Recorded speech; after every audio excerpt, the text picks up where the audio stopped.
수요예배 시간입니다. 이 시간 우리에게 주신 하나님 말씀은 창세기 46장 28절부터 34절까지의 말씀입니다. 우리 함께 이 말씀을 한 절씩 교독하고 마지막 절은 함께 읽도록 하겠습니다. 창세기 46장 28절에서부터 34절의 말씀입니다. 한 절씩 교독하시지요. 야곱이 유다를 요셉에게 미리 보내어 자기를 고센으로 인도하게 하고 다 고센 땅에 이르니, 요셉이 그의 수레를 갖추고 고센으로 올라가서 그의 아버지 이스라엘을 맞으며 그에게 보이고 그의 목을 어긋맞춰 안고 얼마 동안 울매. 이스라엘이 요셉에게 이르되 내가 지금까지 살아있고 내가 내 얼굴을 보았으니 지금 죽어도 족하도다. 요셉이 그의 형들과 아버지의 가족에게 이르되 내가 올라가서 바로에게 아뢰어 이르기를 가나안 땅에 있던 내 형들과 내 아버지의 가족이 내게로 왔는데 그들은 목자들이라 목축하는 사람들이므로 그들의 양과 소와 모든 소유를 이끌고 왔나이다 하리니, 바로가 당신들을 불러서 너희의 직업이 무엇이냐 묻거든 함께 읽겠습니다. 당신들은 이르기를 주의 종들은 어렸을 때부터 지금까지 목축하는 자들이온데 우리와 우리의 선조가 다 그러하나이다 하소서. 애굽 사람은 다 목축을 가증히 여기나니 당신들이 고센 땅에 살게 되리이다. 아멘. 함께 기도하겠습니다. 세상을 다스리시고 인간의 생사 화복을 주관하신 하나님, 전 세계가 전염병의 확산으로 두려움에 떨고 있습니다. 이 시간 우리의 과거와 현재를 돌아보면서 우리의 죄를 회개하고 오늘 우리에게 이런 삶을 허락하신 삶의 이유를 확인하는 시간이 될 수 있도록 이 시간을 선용하게 하옵소서. 질병의 전염을 줄이기 위해서 우리는 사회적인 거리를 두기를 실천하고 있습니다. 하지만 이 시간이 하나님과 그리고 진정한 우리의 이웃들과의 마음의 거리는 가까워지는 시간이 되게 하여 주시옵소서. 긍휼의 마음을 가지고 어려움에 처한 이웃을 돌보게 하시고 열방에 고통받는 이들을 위하여 복음을 증거하는 선교사들, 그들을 위해 기도하는 시간 되게 하여 주시옵소서. 이 시간 다시 한번 하나님의 말씀 앞에 멈춰서 보니 우리의 생각과 뜻과 마음을 다스려 주시옵소서. 우리의 선한 목자가 되시는 예수님의 이름으로 감사하며 기도하옵나이다. 아멘. 인드라 누이라고 하는 분이 계십니다. 이분은 펩시콜라를 비롯해서 게토레이, 마운틴듀, 선칩, 치토스 같은 이 과자나 음료를 생산하는 펩시코라고 하는 미국의 대표적인 대기업의 여성으로 처음으로 이사의 자리에 올랐던 사람입니다. 이거 진짜 대단한 일입니다. 그녀가 태어난 나라나 그 문화를 생각한다면 사회적인 진출이 굉장히 보수적인 나라입니다. 그런 모든 편견과 모든 방해들을 다 뚫고 세계적인 대기업의 이사가 됐다는 건 굉장히 놀랄만한 소식이었습니다. 이 소식을 안고 집에 도착해서 어머니에게 자신이 펩시코, 이 대단한 회사의 이사가 되었다는 사실을 알리는데 그의 어머니의 반응이 심드렁한 겁니다. 별로 관심이 없더랍니다. 별로 관심이 없는 정도가 아니라 이렇게 기뻐하고 있는 딸에게 바로 어머니가 이렇게 얘기를 하더랍니다. 야, 나가서 우유나 좀 사와. 속으로 이 서운한 마음도 들고 내가 대기업의 이사가 됐다고 하는데 고작 우유 심부름이나 시키나 싶어가지고 좀 서운한 마음으로 좀 따지듯이 얘기를 했답니다. 그때 어머니가 이렇게 답을 주셨답니다. 그게 싫으면 집에서 나가래요. 우리 집에는 왕관을 쓴 사람은 필요하지 않아. 이 말에 정신이 번쩍 들었답니다. 우리 집에는 왕관을 쓴 사람은 필요하지 않다. 승진을 거듭하고 그리고 많은 사람들에게 그 인정을 받으면서도 이런 마음 자세가 겸손함을 잃어버리지 않겠다는 마음 자세를 가지고 직장의 동료들을 예우하고 그리고 마치 자신의 형제 자매들처럼 대했답니다. 그리고 그의 능력과 또 직원들의 지지로 인해서 펩시코 사상 처음으로 여성 대기업 회장 CEO가 된 겁니다. 그 이후에도 남다른 경영 전략을 잘 펴서 원래 이 음료 시장에 있어서 최강자는 코카콜라입니다. 이 코카콜라 때문에 당시에 이 90년대 말과 2000년대 초반까지 펩시코가 굉장한 경영난을 겪었답니다. 근데 회장으로 오르고 나서 아주 탁월한 정책을 잘 펴서 그때 이후로 이 펩시코가 코카콜라를 눌러버린 겁니다. 2004년에 눌렀답니다. 회사가 설립되고 100년 만에 처음으로 업계 1위가 됐답니다. 그리고 미국이 선정하는 가장 영향력 있는 여성 지도자로 연속해서 계속 1위로 꼽히기도 하고, 펩시코의 CEO로 등장한 이래로 가장 긴 기간 동안, 여성이 제일 긴 기간 동안 했답니다. 12년간이나 회장직을 자리를 지켰다고 합니다. 여러분, 우리는 우리가 서 있는 자리, 이 땅에서의 국민으로서의 자리도 있고, 직장에서 또 사회적인 지위도 있고, 또 가정에서의 우리가 해야 될 역할이 다 다릅니다. 어떤 때는 가정에서 남편과 아내로, 또 아버지와 어머니로 서야 하기도 하고, 직장에서는 사장으로, 직원으로, 다양한 모습으로, 국민으로서는 뭐 어떤 지위에서 내가 일을 담당하는 이 사람으로 의무를 다하면서 살아가게 되어 있습니다. 내일 아마 우리 국가적으로 중요한 일꾼을 뽑는 그런 행사들이 있을 텐데, 그리스도인으로서 당연히 여기 참여하는 건 맞습니다. 백성으로서의 의무를 다하는 게 맞습니다. 근데 또 한편 기억해야 하는 것은 하나님 나라의 백성이기도 하다는 사실입니다. 여러분, 사회적으로도 우리의 역할이 직장에서의 역할과 가정에서의 역할이 유사할 수도 있고 다를 수도 있는 겁니다. 교회 안에서도 마찬가지입니다. 하나님 나라의 백성으로서도 마찬가지입니다. 우리가 지난 시간부터 우리가 세상에 속해서는 이 나라의 국민이고, 한 가정의 이 구성원이고, 또 교회의 공동체의 일원이고, 하지만 동시에 하나님 나라의 자녀와 백성으로서 이 속에서 어떻게 어울리며 살아야 하는가, 어떻게 하면서 승리하며 살 수 있을까, 이 이야기를, 이 야곱의 가정의 이야기를 통해서 묵상해 보고 있습니다. 지난 시간 우리는 야곱의 가족이 이 요셉이 총리가 되었다는 소식을 듣고 만나기 위해 길을 떠나는 이야기, 그 이야기를 묵상해 봤습니다. 가나안의 가장 남쪽 땅인 부엘세바까지 야곱의 가족이 오게 되는 그 여정을 쭉 생각해 봤습니다. 여러분, 야곱의 입장에서 생각해 보십시오. 베냐민을 떠나보낸 이후에 혹시라도 베냐민에게 무슨 일이 생기지는 않을까, 자신의 아들인 시므온이 감옥에 갇혀 있었는데 거기서 무슨 해를 당하지는 않았을까, 형제들이 다, 이제 자녀들이 다 애굽에 갔는데 그 자녀들에게 무슨 해로운 일은 없을까, 이걸 고민하면서 주름살 몇 개쯤 더 늘었을 것이고, 머리에도 흰머리가 훨씬 더 많아졌을 겁니다. 갑자기 나이 드는 것처럼 이렇게 고민을 하면서 밤잠 설치며 보냈을 겁니다. 그런데 어느 날 밖에 나와 보니까, 우리식으로 말하자면 한 롤스로이드가 막 10대씩 등장을 하고, 그 뒤에 이집트의 특산품을 싣고 있는 트럭이 몇 대가 막 오는 겁니다. 이게 도대체 무슨 일이야 하고 봤더니 아들들이 그 안에서 내려서는 야곱의 아들들이 뜻밖의 소식을 전해주는 겁니다. 이미 죽었다고 생각했던 요셉이 살아있고, 그 강대국인 이집트, 애굽의 총리 대신이 되어 있다는 소식을 전하는 겁니다. 성경은 그때 야곱이 기절했다고 말을 합니다. 너무 놀란 겁니다. 기절에 깨어서 겨우 이 기운을 차리고는 야곱이 정말 너무너무 반가운 마음으로 모든 거 다 내려놓고 요셉 만나기 위해서 출발을 합니다.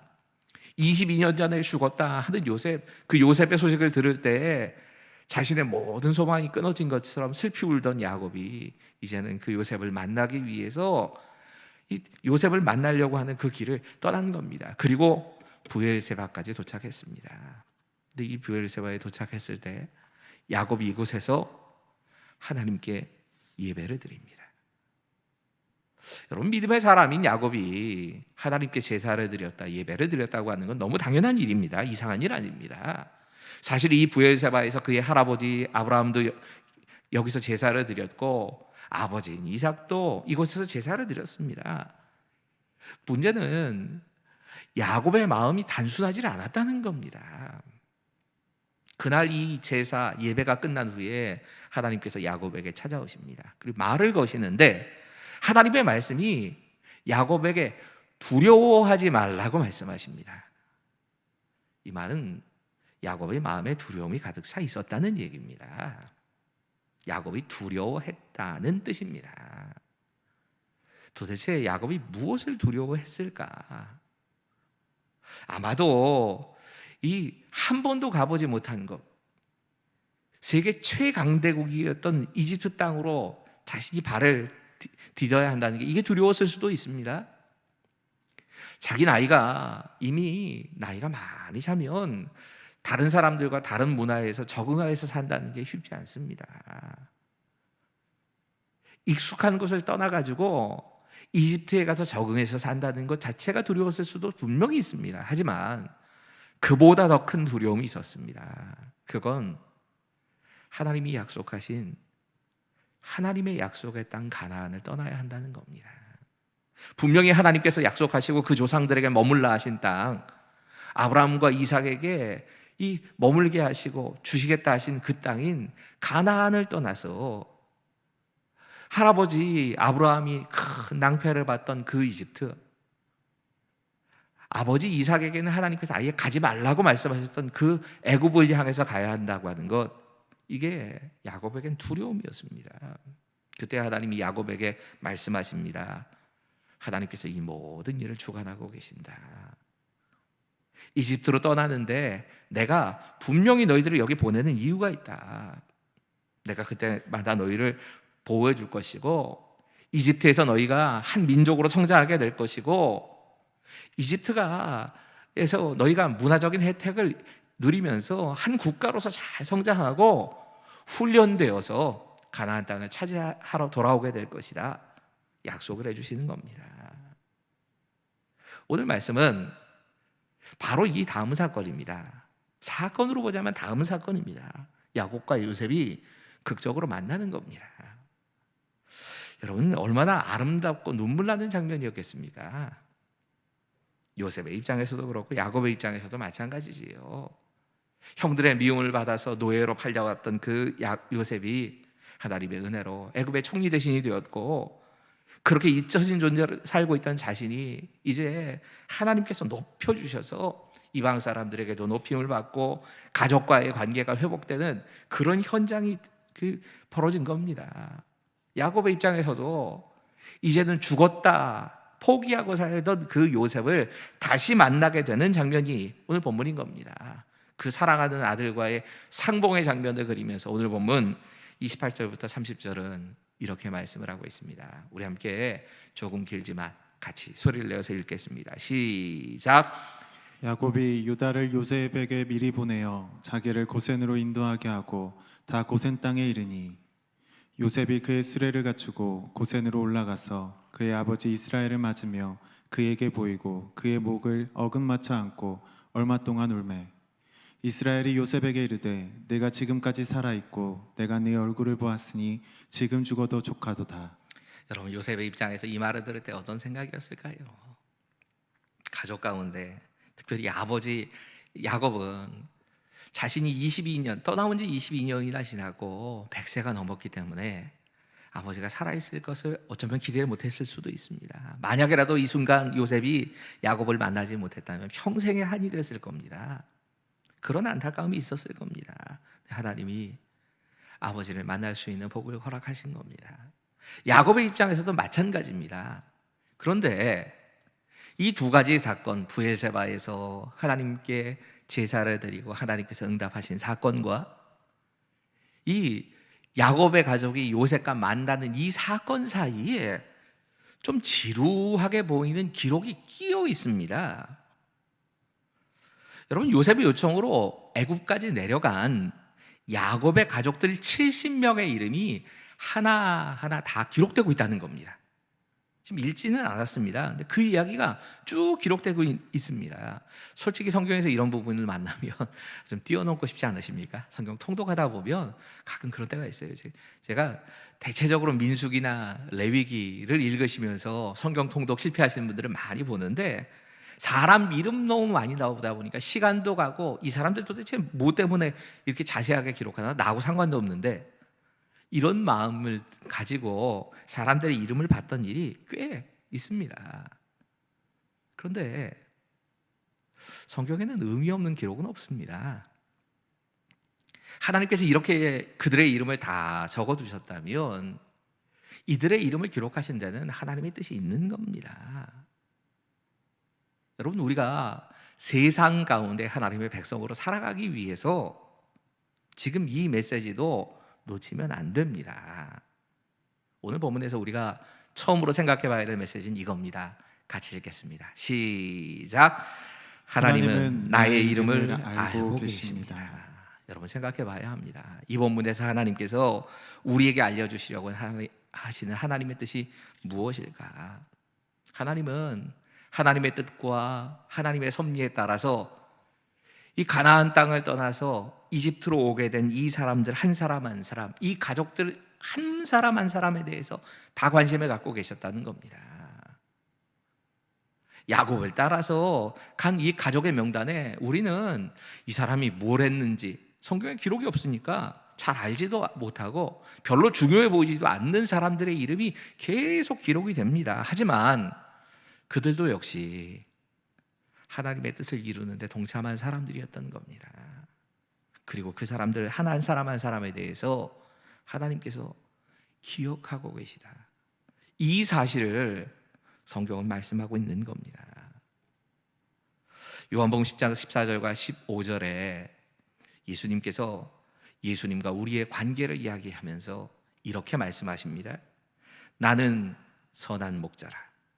나는 내 양을 알고 양도 나를 아는 것이 아버지께서 나를 아시고 내가 아버지를 아는 것 같으니 나는 양을 위하여 목숨을 버리노라. 여러분, 양을 위하여 목숨을 버린다는 말씀으로만 끝이 나는 게 아닙니다. 예수님께서 나를 아신다고 말씀합니다.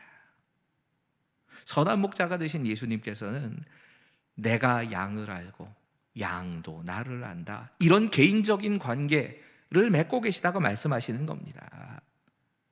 이것이 하나님이 말씀하시는 사랑입니다. 하나님은 우리를 아십니다.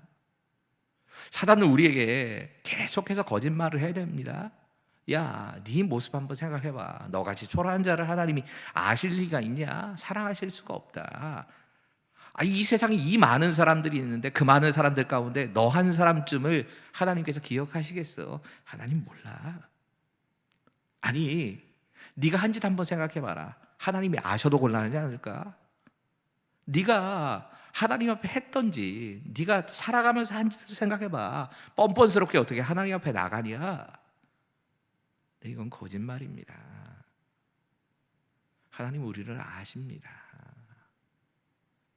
우린 그때마다 사단이 우리에게 주는 생각들을 물리쳐야 됩니다. 아니, 하나님이 어떻게 나를 모르실 수가 있겠어? 자신의 아들의 목숨값을 주시고 나를 사셨는데 그 하나님께서 나를 어떻게 모른 척 하실 수 있겠어? 그 하나님께서 어떻게 나를 사랑하지 않으실 수가 있겠냐? 여러분, 이 말씀에 또 다른 의미가 하나 더 있습니다. 그건 내가 하나님 나라를 위해서 수고한 그 모든 수고도 하나님이 알고 기억하신다는 말씀입니다. 그 메시지를 담고 계신 겁니다. 요셉처럼 위대한 삶을 살지 않았어도 하나님은 우리를 아십니다. 야곱처럼 어떤 특별한 극적인 인생을 살지 않았어도 하나님은 우리의 삶을 알고 계십니다. 우리의 수고를 기억하십니다. 성경에 도대체 이 사람들이 무슨 일을 했는지 그것도 잘 드러나지 않지만 우리가 하나님 나라를 위해서 또 하나님께서 맡기신 사명을 담당하면서 묵묵하게 한 그 모든 믿음과 헌신에 대해서 하나님은 다 기억하고 계시다. 지금 이걸 말씀해 주시는 겁니다. 하나님 나라의 기록 장부에는 나에 대한 기록과 함께 하나님 나라를 위해서 수고한 그 수고한 기록까지도 다 남아 있을 겁니다. 이것이 우리가 세상을 살아가면서 승리하는 삶을 살기 위해서 처음으로 가져야 하는 믿음입니다. 이 믿음이 없이는 우리는 승리할 수 없습니다. 오늘 본문에서 찾아야 할 두 번째 메시지입니다. 같이 읽겠습니다. 시작. 믿음의 사람들은 덕을 세우기 위해 세상 사람들을 의식하며 삽니다. 여러분, 이 본문에서 그리스도인, 세상에 속한 그리스도인의 모습을 보면서 야곱에게서 배워야 할 것이 있습니다. 그것은 믿지 않는 다른 사람들의 눈을 생각하고 의식했다는 겁니다. 여러분, 야곱은 요셉이 보낸 수레를 타고 고센이라는 거 하는 곳까지, 애굽 땅까지 달려왔습니다. 근데 애굽에 가까이 오자 야곱이 아들인 유다를 보내서 요셉에게 자신을 영접하게 요셉을 부릅니다. 곧바로 애굽의 궁정이나 아니면 이 요셉을 만나기 위해서 자기가 가면 됩니다. 근데 굳이 유다를 보내서 요셉에게 자신을 마중 나오게 하는 겁니다.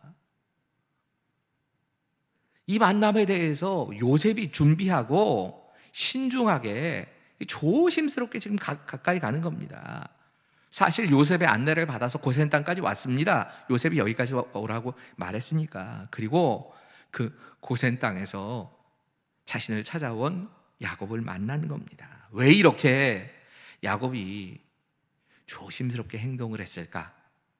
그 이유를 생각해 봐야 합니다. 아마 첫 번째 이유는 이런 걸 겁니다. 먼저 야곱은 그들의 문화가 이 애굽 사람들의 문화와 가나안에서 살고 있던 자신들의 문화가 서로 다르다고 하는 것을 생각했을 겁니다.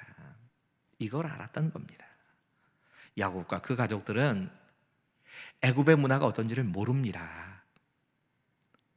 근데 요셉은 한 가족이었으니까 히브리 사람들의 문화가 어떤 것인지도 알고 애굽 사람들의 문화가 무엇인지 아는 겁니다. 자신들은 아무런 의미 없이 그냥 늘상 집에서 하는 행동처럼 행동을 했지만 이것이 이집트 사람들에게는 전혀 받아들일 수 없는 그런 행동이 될 수 있다 하는 사실을 야곱은 생각했던 겁니다.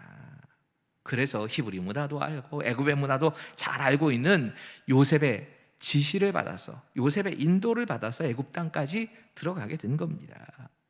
여러분, 이게 세상을 살아가면서 우리가 이 야곱과 요셉에게서 배워야 될 지혜입니다. 세상의 문화와 우리의 문화가 다릅니다. 우리는 너무나 당연하게 생각하는 것이 세상 사람들에게는 전혀 당연한 것이 아닐 수가 있습니다. 세상 문화와 신앙 문화 자체가 근본적으로 다릅니다. 그래서 세상 사람들이 때로는 이해를 못합니다. 이해하지 못하기 때문에 예수 믿는 사람들이 오해를 받고 핍박을 당하는 경우도 종종 있습니다. 문화적인 차이 때문에 오는 그런 오해가 있습니다.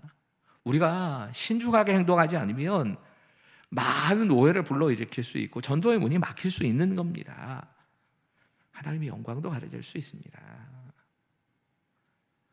우리에게 신앙적으로 생각해 보면 주의를 지키고 주일 신앙을 고수하는 건 당연한 겁니다.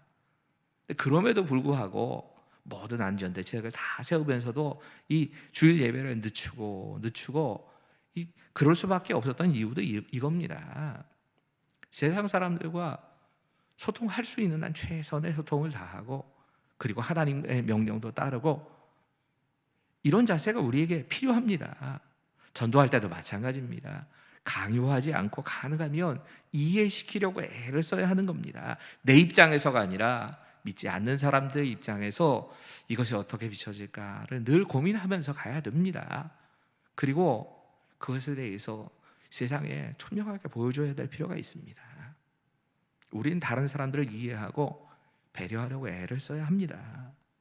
또 한 가지 야곱이 이렇게 신중해야 했던 또 하나의 이유가 있습니다. 그건 애굽 사람들이 지금 야곱의 가족을 주목하고 있다는 것을 야곱이 안 겁니다. 야곱은 자신들이 이제 애굽 사람들에게 하나님을 보여줘야 한다는 사실을 잘 알고 있었습니다. 여러분, 당시에 애굽 사람들이 온 나라가 흉년의 위기에 처해졌을 때 이 한 사람의 지도자 요셉 때문에 애굽 사람들이 다 굶주림을 벗어나고 생명의 보존을 받은 겁니다. 그러니 얼마나 요셉에게 감사한 마음이 있었겠습니까? 그런데 그의 가족이 온다는 겁니다. 이집트의 사람들 모두가 다 이 가족들이 어떤 사람들인가 하고 관심을 가지고 보고 있었을 겁니다. 주목의 대상이었을 거라는 겁니다. 만약에라도 우리가 실수를 하면 이 요셉의 명예도 떨어질 뿐만 아니라 존경받던 요셉의 명예만 떨어지는 것이 아니라 히브리 사람들에 대해서 사람들이 다 무시하게 될 수도 있고 하나님의 영광도 가릴 수 있고 하는 이 모든 것에 대해서 다 생각을 했던 겁니다. 여러분, 우리가 세상에 살아가면서 늘 기억해야 되는 것이 이겁니다. 세상 사람들이 예수 믿는 사람들에 대해서 주목해서 보고 있습니다. 우린 진짜 눈에 너무 잘 띄기 때문에 슬픈 종교, 누가 그렇게 표현하시더라고요. 그게 맞습니다. 우린 눈에 너무 잘 띕니다. 그래서 세상 사람들의 주목을 자꾸 받게 됩니다. 다른 종교처럼 산에만 있는 게 아닙니다. 나름대로 이렇게 떨어져서만 사는 게 아닙니다. 예수 믿는 사람, 저 사람들이 어떻게 사는가 세상 사람들이 지켜보는 가운데 우리는 살아가는 겁니다. 그렇기 때문에 우리는 이 세상 사람들의 눈과 세상 사람들에게 덕을 세우는 것, 그건 늘 생각하면서 살아가야 하는 겁니다. 여러분, 우리의 말에 별로 관심이 없습니다. 세상 사람들은 말 잘한다는 걸, 그리스도인이 말 잘한다는 걸 세상 사람들이 기본적으로 압니다. 하지만 우리의 행동에는 관심이 있습니다. 우리가 자꾸 그렇게 생각합니다. 말을 잘해야 전도한다고. 그런 경우 없습니다. 아무리 좋은 말을 해도 우리의 행동, 우리의 삶을 세상 사람들이 보고 있기 때문에 그들이 저 사람의 말이라면 믿을만해 할 때만 그때 우리에게 마음의 문을 엽니다. 우리가 이 사실을 늘 기억해야 합니다. 세상은 우리를 지켜보고 있습니다. 더 큰 문제는 우리가 하나님을 보여준다는 겁니다. 세상 사람들은 이 하나님을 볼 수가 없습니다. 하나님을 느낄 수가 없습니다. 단지 하나님의 사람들만 보입니다. 예수를 믿는 우리들만 보이는 겁니다. 그렇기 때문에 세상 사람들은 우리를 보면서 하나님이 어떤 분이다라고 생각을 하는 겁니다. 여러분, 야곱이 지금 이렇게 신중하게 조심스럽게 이 모든 행동을 하는 가장 큰 이유는 세상 속에 섞여 들어가야 되기 때문입니다. 세상 속에서 예수님의 모습을 보여줘야 되고 하나님이 어떤 분이신지를 보여줘야 하고 덕을 끼치는 삶을 살아야 하는 것, 이것이 세상 속에 살아가는 그리스도인은 우리의 삶의 모습인 겁니다. 마지막으로 우리가 생각해야 될 메시지는 이겁니다. 같이 읽지요. 시작.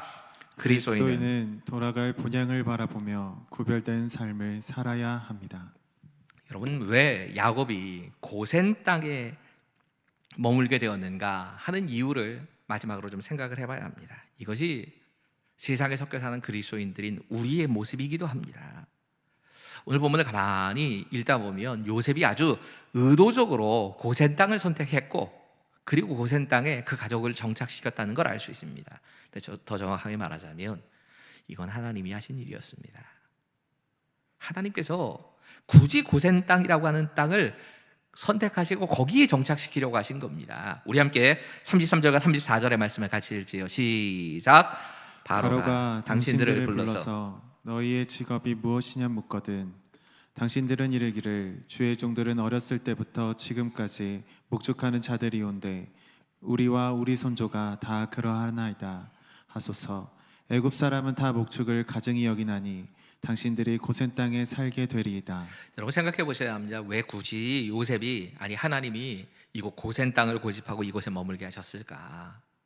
이유를 쉽게 찾을 수 있습니다. 먼저는 기름진 초장이 있습니다. 양과 소나 목축을 하는데 이 땅이 적합한 땅이었습니다. 하나님께서 이 고센 땅을 선택하신 건 이스라엘이 그곳에 살면서 먹을 수 있고 이렇게 살기 좋을 만한 그런 장소로 인도하신 겁니다. 근데 또 한편으로 이것이 변두리이긴 했지만 이 애굽의 그 도시 지역은 아니긴 했지만 도시와 아주 가까웠습니다. 수도와 가까운 곳이어서 요셉이 얼마든지 아버지를 모시기에 좋은 장소였습니다. 여러분, 하나님께서 이스라엘 백성들을 애굽에 보내신 참 중요한 이유가 이곳에서 민족으로 성장을 시키시고 인구도 그렇게 늘어나게 하시고 또 이집트의 선진 문물을 배우면서 국가로서의 기틀을 닦게 하시려고 했다고 말씀드렸지요. 그걸 다 배울 만한 적절한 장소가 고센이었던 겁니다. 그래서 고센으로 보내신 겁니다. 그런데 또 한편으로는 그게 전부는 아닙니다. 고센은 이집트의 중심부는 아닙니다. 수도는 아닙니다. 수도와 가까워서 그 문화를 배우기는 쉬웠지만 또 한편으로는 이스라엘 백성들에게는 구별된 장소였습니다. 지난 시간 그렇게 말씀드렸지요. 요셉과 같은 믿음이 충분한 사람들이라면, 잘 무장되어 있는 사람들이라면 애굽의 중심부 행정 수도에 살면서도 우상에 물들지 않고 신앙을 굳건히 가질 수 있는 그런 훈련된 사람이라면 상관이 없습니다. 근데 모두가 그런 거 아니거든요. 만약에라도 이 도시에서 이 우상의 문화와 접해서 살다가 믿음이 없던 다른 믿음이 연약한 야곱의 가족들 가운데 어떤 사람들은 흔들리고 그리고 신앙을 잃어버리고 이집트 사람들과 완전히 섞여서 살게 되어질 그럴 가능성도 있었던 겁니다. 그걸 요셉이 압니다. 그래서 구별된 땅 고센을 정하고 고센에 머물게 한 겁니다. 그런데 또 한 가지 지리적으로 보면 이곳이 굳이 이집트에서도 고센 땅이 선택된 또 하나의 이유를 알 수 있습니다. 그건 이곳이 시내반도, 이스라엘이 이집트에서 사람이 살만한 정말 좋은 땅인데 가나안으로 돌아가기에도 아주 가까운 곳이 고센입니다. 출발 준비를 하고 그냥 바로 가나안으로 출발할 수 있는 장소가 고센 땅이었던 겁니다. 여러분, 이스라엘 자손은 이집트에 영원히 살지 않는다고 하는 사실을 요셉이 알았습니다. 다른 적합한 장소들이 많이 있지만 그 장소 중에서도 특별히 고센을 선택한 이유는 언제든지 떠나라 하신 하나님의 명령이 있으면 다 내려놓고 떠날 수 있을 만한 적절한 장소, 가나안 약속의 땅과 가까운 목축지가 있는 장소로 고센을 선택한 겁니다. 여러분, 이게 우리가 이 땅을 살아가면서 그리스도인으로 가져야 될 모습이기도 합니다. 분명히 이 땅에 뿌리를 내고 내가 할 수 있는 최선의 노력을 다하면서 이 땅에서의 의무를 다하며 살아야 합니다. 하지만 100년도 못 삽니다. 요즘 뭐 수명 늘어나서 한 120년 산다고 해도 그 이상은 못 삽니다. 다 내려놓고 떠나가야 하는 게 우리 인생인 겁니다.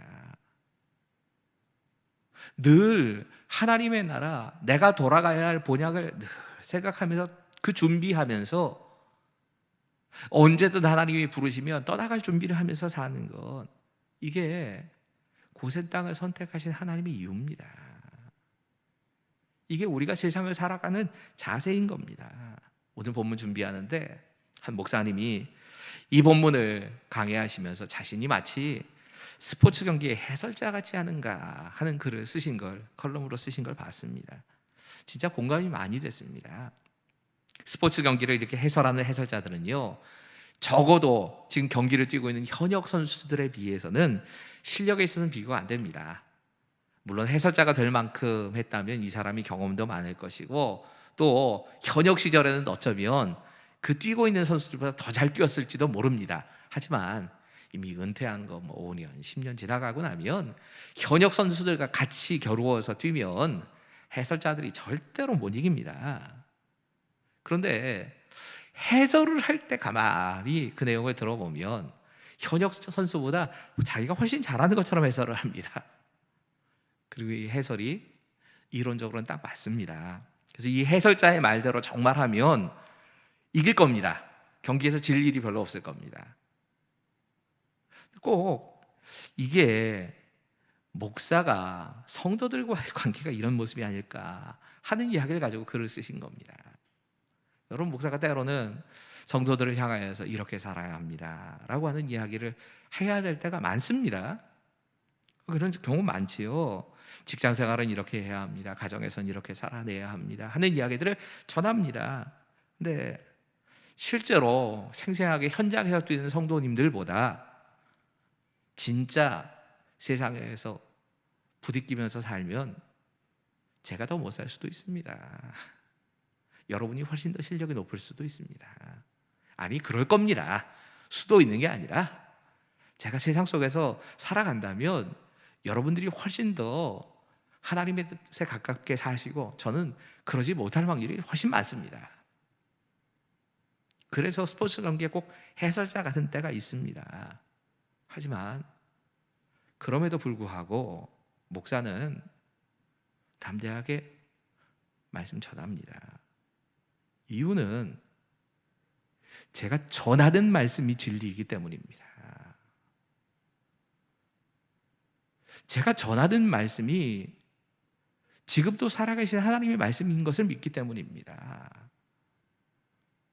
저는 그렇게 못 살아낼 수도 있을 겁니다. 하지만 전하는 이 말씀은 선포하고 순종하면서 살아가야 될 말씀, 그 말씀을 전하고 있는 겁니다.